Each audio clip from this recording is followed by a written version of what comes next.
G'day guys, this is Corey Hind with a quick little tutorial about SEO, which is the art and science of ranking higher on Google, which is what people like to do because we like to win on Google. It means more customers. Now, the topic is using something called in title, which is a little hack that teaches you or shows you who's using your bullseye phrase in their meta titles. Now, what does that mean? I'll try and get rid of the gobbledygook.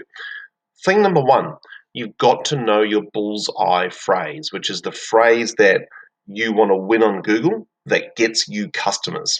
Okay, you can win lots of things, aim for lots of things, but you'll usually have, or when I do my SEO work, we aim for one key phrase called a bullseye phrase that we know gets us customers. So we've done the keyword research, we know that this phrase gets customers, and that's what we're after.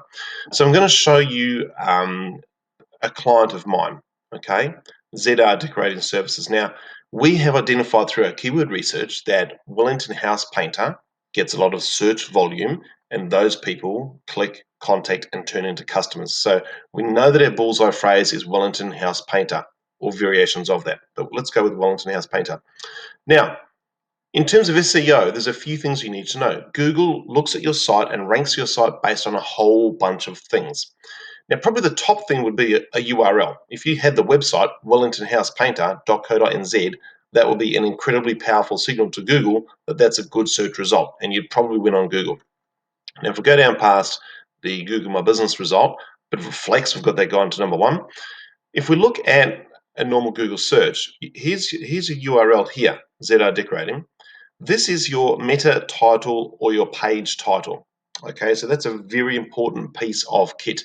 Google looks at meta titles or page titles probably as the second most important thing when they're ranking websites. Third is probably down here, which is your meta description, then your content, and then all the other things. But we're going to look at meta titles or page titles. Now, this little trick is something that we use to ascertain who's using that phrase in their meta title, and also whether we're using it. We can use it. We can audit that in several ways, but it's useful to know how much competition is there, who's using this phrase in their page title, meta title, and how easy is this going to be to win.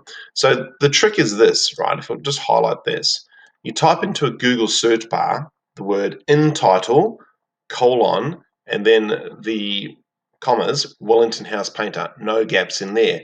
And that will pull up any pages that have Wellington House Painter inside of the meta title. And that's really useful to know because in this instance, there's not much competition. But we know that there's lots of people using that phrase when searching for results. And obviously for us as an SEO agency, our client is getting more and more inquiries as we rank him higher because it's actually quite an easy win. His competition isn't aware that that phrase is really important and they're not using it in that meta title. So remember, this blue one here, this purple one here, that is the meta title. Google tells us pretty clearly that it's important because look at it, it's bigger than the URL. So the URL is here, the meta title is here. It's really big, it's really important, and we want to know that we've got our key phrase or our bullseye phrase there, but we also want to know who else is using that so we can kind of ascertain what sort of competition we're looking at, because at the end of the day, SEO really is a competition just to beat the other people searching for those same phrases and hunting to win those same phrases. If we outperform them, we win that key phrase and we rank at the top. And we know from our research that for this client in particular, people searching for Wellington House Painter are highly likely to turn into a phone call, which turns into a customer for that business. Okay, hopefully that's really useful information. If you have any questions about that, because it's a little bit tricky, and how to do it and why to do it, any questions about that stuff or SEO, just drop a comment below or track me down and I'll answer that for you. All right, cheers. Talk later.